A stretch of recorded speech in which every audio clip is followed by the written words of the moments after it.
अस्सलाम वालेकुम। आज हम डिस्कस करने जा रहे हैं उन फैक्टर्स को जो इफ़ेक्ट कर सकते हैं एंजाइम के रिएक्शन रेट को। तो हर वो फैक्टर जो एंजाइमेटिक रिएक्शन के रेट को बढ़ा सकता है या उसको कम कर सकता है, उसको हम कंसीडर करेंगे age factor affecting the rate of enzyme action.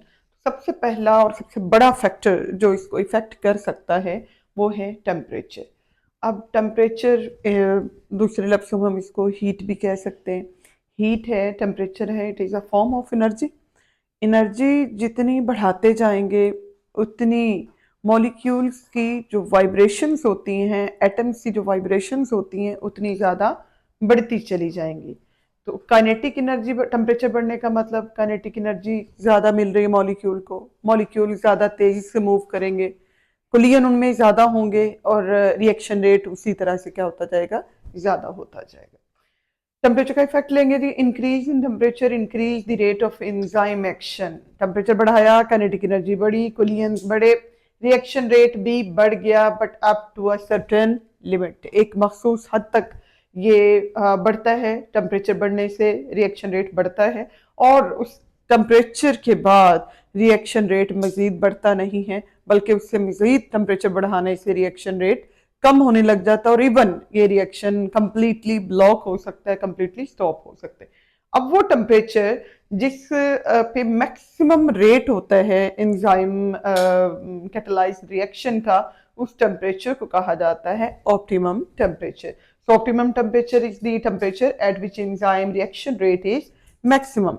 इसमें एग्जांपल हम लेंगे, ह्यूमन बॉडी के अंदर पाए जाने वाले तमाम एंजाइम्स के लिए ऑप्टिमम टेम्परेचर क्या होता है, 37 डिग्री C होता है। अब जितने भी एंजाइम हैं, नेचर हमने इनकी पढ़ी मोस्टली, बल्कि अप्रोक्सीमेटली इसमें 95 से 99% क्या है, प्रोटीन इन नेचर है। तो प्रोटीन के स्ट्रक्चर को होल्ड रखने के लिए, प्रोटीन की जो पॉलीपेप्टाइड चेन फोल्ड हुई हुई है, इन फोल्डेड चेन्स को होल्ड रखने के लिए दो तरह के बॉन्ड मौजूद होते हैं। एक हाइड्रोजन बॉन्ड है, दूसरा हाइड्रोफोबिक इंटरेक्शंस हैं।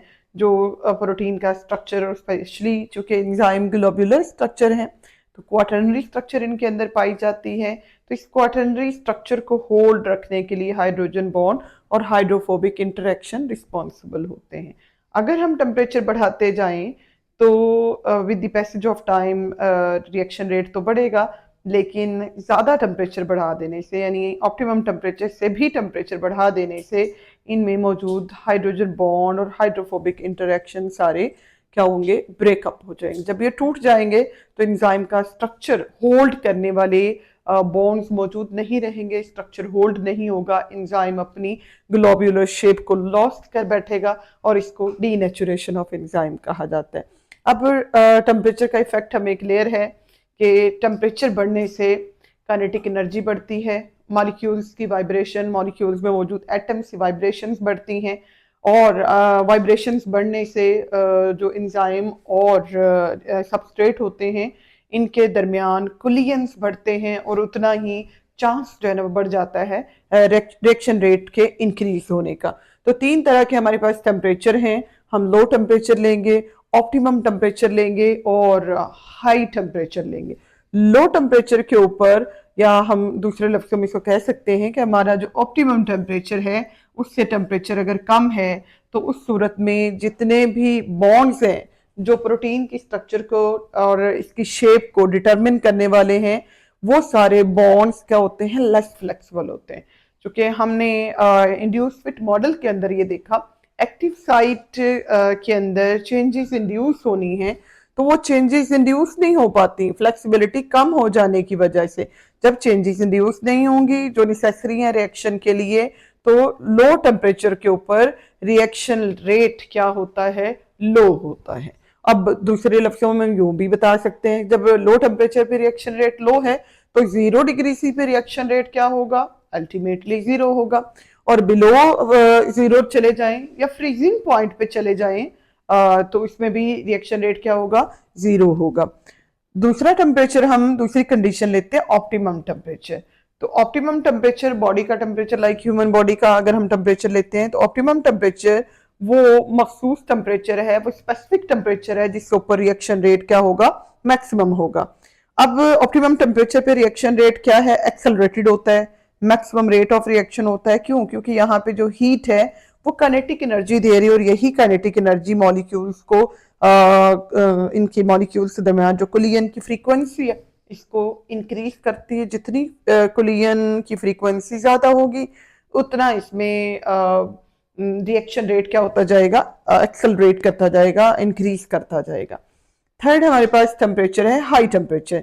जब टेम्परेचर को रेज किया जाए well above the optimum temperature, या ऑप्टिमम टेम्परेचर काफी ज्यादा टेम्परेचर बढ़ा दिया जाए तो हीट एनर्जी क्या करेगी, इंक्रीज कर देगी मॉलिक्यूल्स के दरमियान वाइब्रेशंस को, और ये वाइब्रेशंस इतनी वायोलेंटली होंगी, इतनी शिद्दत से होंगी कि जो ग्लोब्यूलर स्ट्रक्चर होगा प्रोटीन का वो लॉस्ट हो जाएगा, इसकी थ्री डायमेंशनल शेप लॉस्ट हो जाएगी, इसकी एक्टिव साइट डी नेचर हो जाएगी।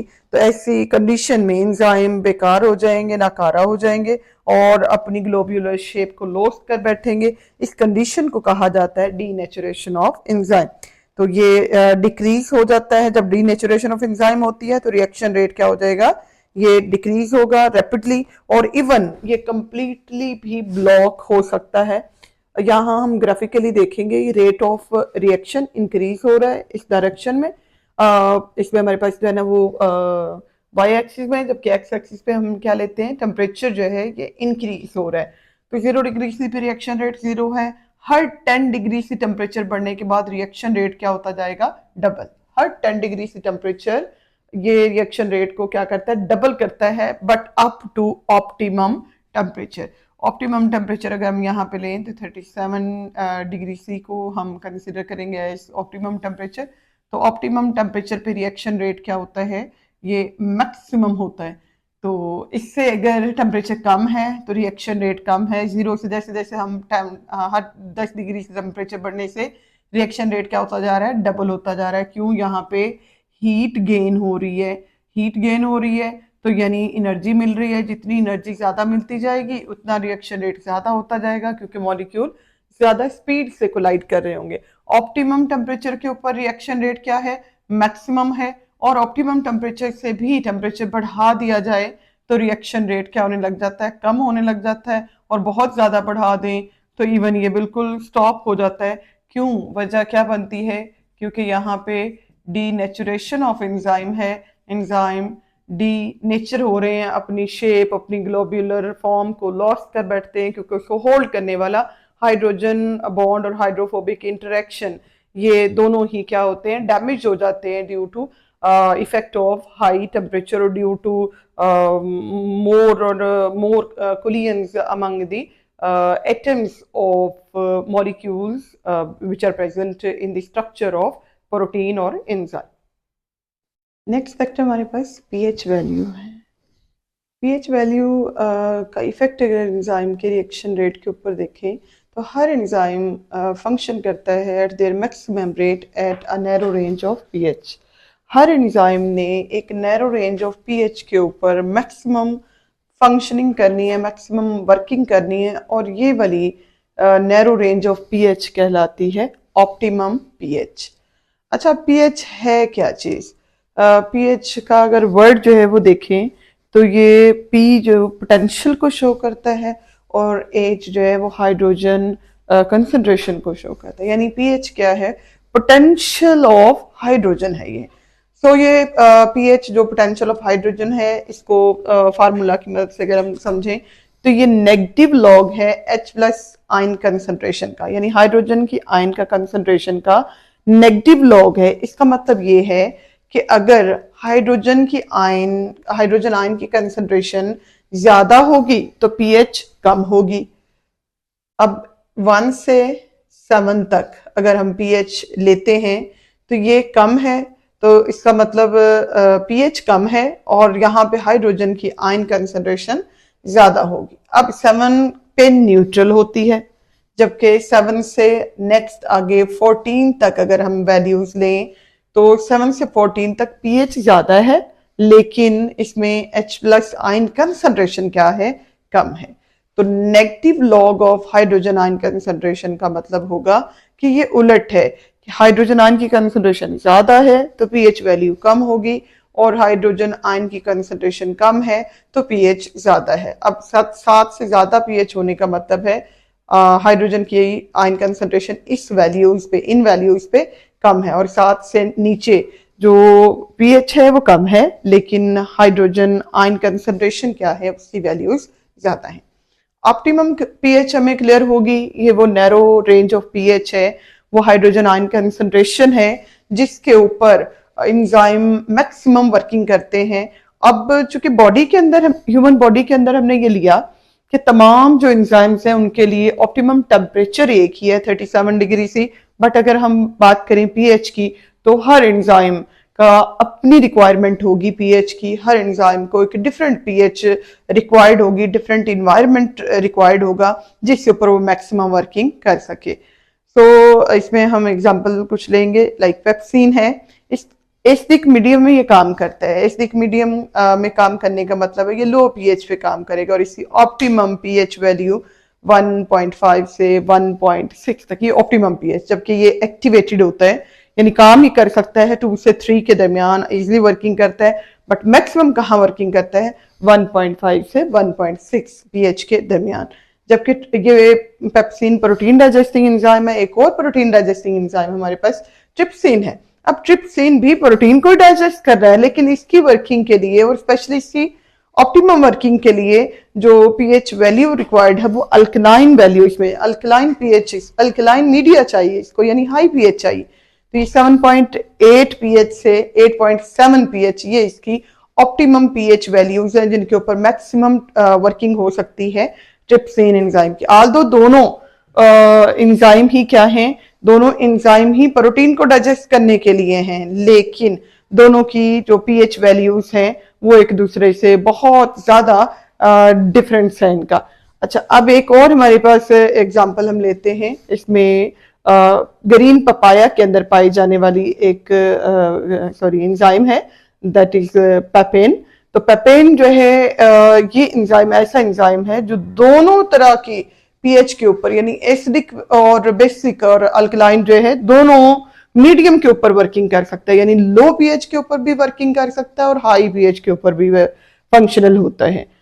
इफेक्ट ऑफ पीएच लेंगे, यानी अब हमें पीएच पता चल गई। पोटेंशियल है ये हाइड्रोजन का। अब हाइड्रोजन का पोटेंशियल करता क्या है, इन्फ्लुएंस करता है ये charges on the amino acid chain. जब अमाइनो एसिड की जो साइड चेन लगी होती ना एंजाइम के ऊपर, जो साइड चेन है उनके ऊपर जो चार्जेस होंगे, उन चार्जेस को इसने क्या करना है, इन्फ्लुएंस करना है, या उन चार्जेस को इम्बैलेंस कर सकता है। मतलब वो नेगेटिव या पॉजिटिव जो चार्जेस हैं उनको ये बढ़ा सकता है, घटा सकता है। अब ये अमाइनो एसिड कर क्या रहे थे, टर्शरी स्ट्रक्चर को या ग्लोबुलर जो स्ट्रक्चर थी एंजाइम की उसको मेंटेन कर रहे थे।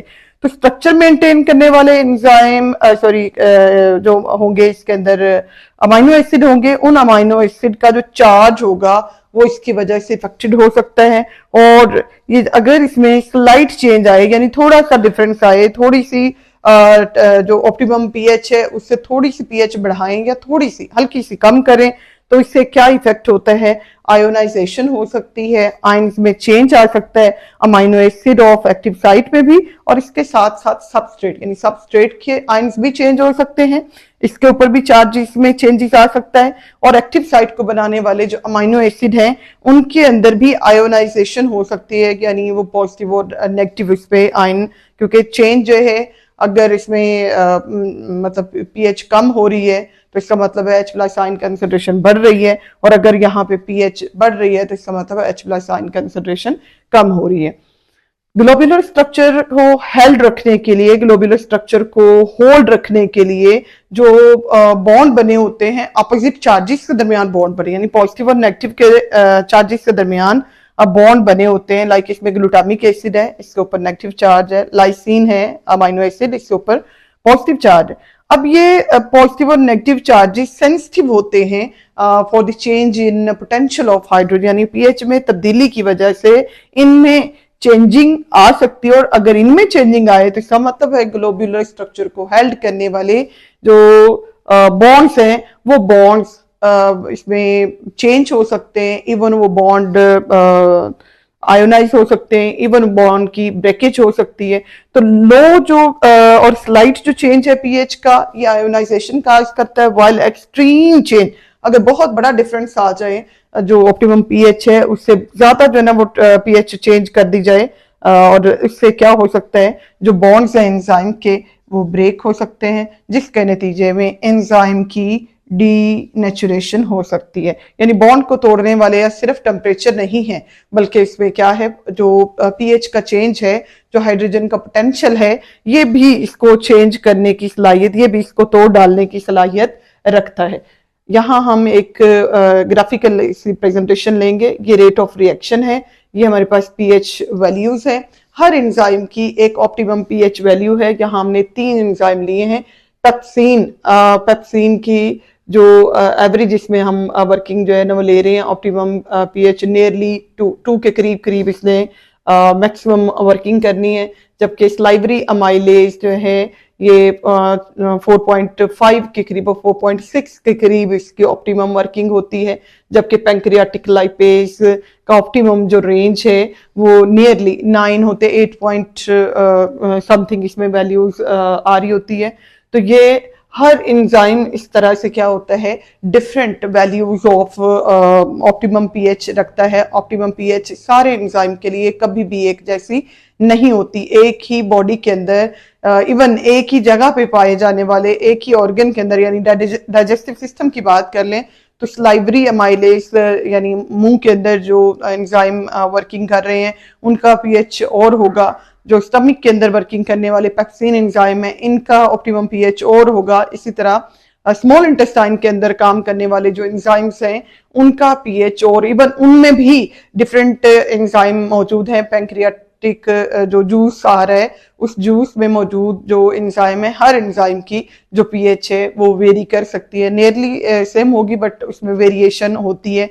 मतलब हासिल कलाम ये है कि हर एंजाइम को अपनी ऑप्टिमम वर्किंग के लिए क्या चाहिए है, ऑप्टिमम पीएच चाहिए है, optimum potential of hydrogen ion चाहिए है। नेक्स्ट हमारे पास आ जाता है फैक्टर एंजाइम कंसंट्रेशन। एंजाइम की कंसंट्रेशन किस तरह से इफेक्ट करती है। अगर तो सबस्ट्रेट की कंसंट्रेशन हमारे पास अनलिमिटेड हो, मतलब काफी ज्यादा मिकदार में सबस्ट्रेट अवेलेबल हो, और तब रिएक्शन रेट डायरेक्टली डिपेंड करेगा एंजाइम की कंसंट्रेशन पे। यानी सबस्ट्रेट बेतहाशा पड़ा हुआ है और इस बेतहाशा सबस्ट्रेट को प्रोडक्ट में कन्वर्ट करने के लिए जितने एंजाइम होंगे, 1 हो, 2 हो, 4 हो, 6 हो, जितने होंगे उतना ही रिएक्शन रेट होगा। मतलब रिएक्शन रेट डायरेक्टली डिपेंड करेगा अवेलेबल एंजाइम की कंसंट्रेशन पे। सबस्ट्रेट बहुत सारा है, एंजाइम जितना अब होगा, एंजाइम अब जितने होंगे उतनी ही प्रोडक्ट की क्या होगी, यहाँ पे फॉर्मेशन उतनी ज्यादा होगी। जबकि अगर हम इंक्रीज करते हैं एंजाइम की कंसंट्रेशन को तो इसका मतलब ये होता है कि एक्टिव साइट अब बढ़ रही हैं। एंजाइम कंसंट्रेशन बढ़ाने का मतलब है more active site available.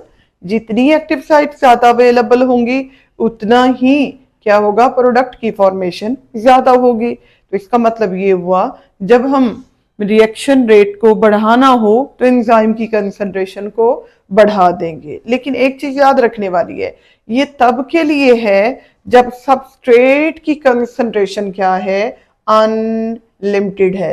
Limited अगर कंसंट्रेशन होगी सबस्ट्रेट की तो फिर रिएक्शन रेट एंजाइम पे डिपेंड नहीं करेगा, फिर रिएक्शन रेट डिपेंड करेगा इस सबस्ट्रेट की कंसंट्रेशन में। अनलिमिटेड सबस्ट्रेट तो रिएक्शन रेट एंजाइम पे डिपेंड करेगा, लिमिटेड सबस्ट्रेट तो रिएक्शन रेट किस पे डिपेंड करेगा, सबस्ट्रेट पे डिपेंड करेगा। इंक्रीज कंसंट्रेशन ऑफ एंजाइम का मतलब more active site, more reaction rate. So further increase अगर हम करते जाएं, मतलब सबस्ट्रेट अब हमने नहीं बढ़ाया, सबस्ट्रेट को हमने कांस्टेंट रख लिया है और हम क्या करते जा रहे हैं, एंजाइम की कंसंट्रेशन इंक्रीज करते जाएंगे, तब रिएक्शन रेट मजीद बढ़ेगा नहीं बल्कि रिएक्शन रेट कांस्टेंट हो जाएगा। अच्छा, कम भी नहीं होगा, रिएक्शन रेट कांस्टेंट हो जाएगा क्योंकि जितना सबस्ट्रेट है उतने ही एंजाइम है। सिर्फ एक चीज को साथ बढ़ाते जाएंगे तो रिएक्शन रेट बढ़ेगा नहीं। ये हमारे पास इसका ग्राफिकल प्रेजेंटेशन आ जाती है। रेट ऑफ रिएक्शन है, ये एंजाइम की कंसंट्रेशन है। एंजाइम की कंसंट्रेशन बढ़ाने से रिएक्शन रेट बढ़ता है, लेकिन एक हद तक बढ़ता है, उसके बाद रिएक्शन रेट कांस्टेंट हो जाता है, क्योंकि इस पॉइंट पे आके no more substrate is available to bind with the enzyme. क्योंकि हमने कहा कि अनलिमिटेड जो है वो सबस्ट्रेट था, तो एंजाइम बढ़ाने से रिएक्शन रेट बढ़ता गया और एक वक्त ऐसा आया कि मजीद सबस्ट्रेट प्रोडक्ट में कन्वर्ट करने के लिए मौजूद ना रहा। तब क्या हो जाएगा, रिएक्शन रेट कांस्टेंट हो जाएगा, रिएक्शन रेट मजीद बढ़ेगा नहीं। लास्ट फैक्टर हमारे पास है सबस्ट्रेट की कंसंट्रेशन। अगर एंजाइम अवेलेबल हो मतलब एंजाइम अब काफी ज्यादा मिकदार में है, एंजाइम अवेलेबल हो तो इंक्रीज ऑफ सबस्ट्रेट कंसंट्रेशन से रिएक्शन रेट भी इंक्रीज होगा। एंजाइम अवेलेबल है तो इंक्रीज करने से, सबस्ट्रेट को इंक्रीज करने से रिएक्शन रेट इंक्रीज होगा। लेकिन अगर हम एंजाइम की कंसंट्रेशन कांस्टेंट कर दें तो इंक्रीज इन सबस्ट्रेट से increase in reaction site reaction rate नहीं होगा। क्यों नहीं होगा? क्योंकि अब एक्टिव साइट्स क्या हो चुकी हैं, ऑक्युपाइड हो चुकी है। यानी रिएक्शन अगर रेट बढ़ाना है तो दो चीजें इकट्ठी बढ़नी चाहिए, या एक पहले से बढ़ी हुई हो और दूसरी को बढ़ाएं तो रिएक्शन रेट जो है ना बढ़ सकता है, या दोनों को इकट्ठा बढ़ाएं, या एक पहले ही ज्यादा है तो दूसरी बढ़ाएं तो रिएक्शन रेट बढ़ेगा। लेकिन इनमें से किसी भी एक चीज को अगर हम कांस्टेंट कर देते हैं या उसको फर्दर इंक्रीज नहीं करते हैं तो रिएक्शन रेट बढ़ेगा नहीं। Same with substrate concentration, enzyme available हो और सबस्ट्रेट बढ़ा दिया जाए, मतलब दोनों चीजें अवेलेबल होगी तो रिएक्शन रेट बढ़ जाएगा। एंजाइम को कांस्टेंट रख लिया है, सबस्ट्रेट अब बढ़ाते जा रहे हैं। सबस्ट्रेट ने प्रोडक्ट में तब कन्वर्ट होना है जब उसको अवेलेबल होगा कोई एंजाइम, लेकिन एंजाइम तो हमने कांस्टेंट रखे हुए थे और तमाम जो एंजाइम्स थे उनकी अवेलेबल एक्टिव साइट सारी की सारी क्या थी, ऑक्युपाइड थी। तो इस सिचुएशन में भी रिएक्शन रेट क्या होगा, इंक्रीज नहीं करेगा और डिक्रीज भी नहीं होगा, बल्कि क्या हो जाएगा, कांस्टेंट हो जाएगा। ये बिल्कुल एंजाइम और सबस्ट्रेट की कंसंट्रेशन पे दोनों चीजें साथ साथ बढ़ रही हैं, या एक चीज अनलिमिटेड अवेलेबल है और दूसरी को बढ़ाने से रिएक्शन रेट बढ़ता जाता है। फिर उसके बाद क्या होता है, रिएक्शन रेट कांस्टेंट हो जाता है। किसी भी एक फैक्टर के कांस्टेंट हो जाने से या किसी भी एक फैक्टर के ना बढ़ने से रिएक्शन रेट क्या हो जाएगा, कांस्टेंट हो जाएगा। अब यहाँ पे क्या है, सबस्ट्रेट कंसंट्रेशन बढ़ाने से अवेलेबल जो एंजाइम्स थे उनके साथ रिएक्शन रेट बढ़ता गया। अब एक वक्त आया कि सबस्ट्रेट तो बढ़ाते जा रहे हैं लेकिन रिएक्शन रेट मजीद बढ़ नहीं रहा, क्योंकि अवेलेबल जो एक्टिव साइट थी सारी की सारी बाइंड हो गई सबस्ट्रेट के साथ। अब कोई एक्टिव साइट अवेलेबल नहीं है जो बढ़ा रहे हैं हम सबस्ट्रेट उसको अपने साथ बाइंड करने के लिए। इस सिचुएशन को, जिसमें तमाम की तमाम एक्टिव साइट ऑक्युपाइड होती हैं बाय सबस्ट्रेट, इस कंडीशन को कहा जाता है सैचुरेशन ऑफ एंजाइम, के एंजाइम के तमाम एक्टिव साइट ऑक्युपाइड हो चुकी, सैचुरेटेड हो चुकी और अब कोई भी फ्री एक्टिव साइट नहीं है। रिएक्शन रेट बढ़ाने के लिए फ्री एक्टिव साइट का होना भी जरूरी है और अवेलेबल सबस्ट्रेट का होना भी जरूरी है, इन दोनों का बाइंड करना भी जरूरी है। तो दोनों फैक्टर्स में से कोई भी एक अगर कांस्टेंट हो तो तब भी रिएक्शन रेट मजीद बढ़ेगा नहीं, या दोनों में से दोनों को बढ़ा दें तो तब रिएक्शन रेट बढ़ेगा, या एक पहले ही काफी ज्यादा पड़ा हुआ है फैक्टर, या क्या लेंगे एक मटेरियल पड़ा हुआ है, एंजाइम पहले से काफी ज्यादा मौजूद है तो सबस्ट्रेट बढ़ाने से रिएक्शन रेट बढ़ जाएगा, या सबस्ट्रेट पहले से काफी ज्यादा पड़ा हुआ है तो एंजाइम बढ़ाने से रिएक्शन रेट बढ़ जाएगा। लेकिन एक कांस्टेंट है और दूसरे को मुस्तकिल बढ़ाते जा रहे हैं तो एक वक्त तक रिएक्शन रेट बढ़ेगा जब तक के दोनों चीजों की कंसंट्रेशन बढ़ रही होगी। जैसे ही ये कंसंट्रेशन में दोनों चीजें साथ साथ बढ़ना कम होती हैं, सिर्फ एक बढ़ रही हो दूसरी कांस्टेंट हो जाए तो रिएक्शन रेट कांस्टेंट हो जाता है। इनमें पीएच टेम्परेचर और इसमें फर्क आता है। एंजाइम और सबस्ट्रेट की कंसंट्रेशन में फर्दर इंक्रीज ना होने से रिएक्शन रेट कांस्टेंट तो होता है लेकिन डिक्रीज नहीं होता या इसमें स्टॉप नहीं होता, जबकि टेम्परेचर को बढ़ा देने से, बहुत ज्यादा बढ़ा देने से, पीएच को बहुत ज्यादा बढ़ा देने से रिएक्शन रेट क्या होता है, टोटली स्टॉप हो जाता है रिएक्शन रेट, बिल्कुल इवन जीरो पे भी जो है वो जा सकता है अगर डीनेचुरेशन ऑफ एंजाइम हो जाए हाई टेम्परेचर की वजह से या हाई पीएच की वजह से। लेकिन यहाँ दोनों ग्राफ्स ये रिप्रेजेंट कर रहे हैं कि रिएक्शन रेट फर्दर तो इंक्रीज नहीं होगा, लेकिन वो डिक्रीज भी नहीं होगा, कम भी नहीं होगा, बल्कि क्या हो जाएगा, कांस्टेंट हो जाएगा। और कांस्टेंट कब होगा, जब दोनों में से कोई एक चीज साथ के साथ बढ़ ना रही हो, कोई एक चीज कांस्टेंट हो गई है या उसकी मिकदार कम है, तो फिर रिएक्शन रेट ने मजीद बढ़ना नहीं है। It is all about the factors affecting the enzyme action, जो कि रिएक्शन रेट को बढ़ा सकते हैं, कम कर सकते हैं, उसको बढ़ने से मजीद रोक सकते हैं, उसको कांस्टेंट रख सकते हैं। और हर एक फैक्टर अपने तौर पर एंजाइम का चेक पॉइंट है, ये मेंटेन भी रख सकता है, ये कम भी कर सकते हैं फैक्टर, ये रिएक्शन रेट को बढ़ा भी सकते हैं और कांस्टेंट भी रख सकते हैं।